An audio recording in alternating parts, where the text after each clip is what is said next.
Hello friends, welcome to Srirani's kitchen. ఇవాళ మన కిచెన్లో పాలక్ ఆలు పకోడీ తయారీ విధానం చూపించబోతున్నానండి. చాలా సింపుల్గా ఈజీగా చేసుకోవచ్చు. 2 పెద్ద ఆలుగడ్డని తొక్క తీసేసి ఉడికించాలి.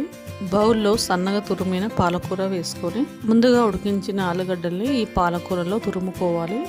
ఇలా సన్నగా తురుముకోవడం వలన పకోడీ టేస్ట్ చాలా బాగుంటుంది. ఇలా తురుముకున్న బంగాళదుంపల్లో 1/2 స్పూన్ పసుపు వేయాలి. ఆ తర్వాత 2 స్పూన్స్ శనగపిండి వేసుకోవాలి. పకోడీలు చాలా క్రిస్పీగా రావడానికి 1 స్పూన్ కార్న్ఫ్లోర్ వేయాలి. 1 స్పూన్ కారం, రుచికి సరిపడ సాల్ట్ వేయాలి. ఈ పకోడీల టేస్ట్ పెరగడానికి 1/2 స్పూన్ జీలకర్ర, 1/2 స్పూన్ ధనియాలు వేయాలి.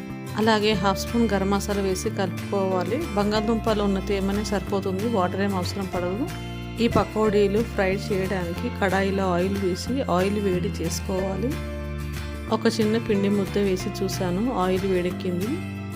స్టవ్ని లో ఫ్లేమ్లో అడ్జస్ట్ చేసుకొని చిన్న చిన్న పకోడీలాగా వేసుకోవాలి.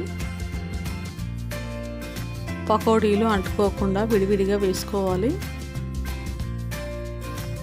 ఇలా కడాయిలో పకోడీ మొత్తం వేసుకున్న తర్వాత పకోడీలు మీడియం ఫ్లేమ్లో ఫ్రై చేయాలి. పకోడీలు ఇలా గోల్డెన్ బ్రౌన్ కలర్ వచ్చేంత వరకు ఫ్రై చేసుకున్న తర్వాత ప్లేట్లో తీసుకోవాలి. అంతేనండి, చాలా క్రిస్పీగా టేస్టీగా ఉండే ఆ పాలక్ ఆలు పకోడీ రెడీ. ఈ పకోడీలు పిల్లలే కాదు పెద్దలు కూడా చాలా ఇష్టంగా తింటారు. ఈ పాలక్ ఆలు పకోడీ రెసిపీ మీకు నచ్చిందా? ట్రై చేస్తారా? అయితే లైక్ అండ్ సబ్స్క్రైబ్ చేయండి. కామెంట్ చేయడం మర్చిపోకండి. Thanks for watching.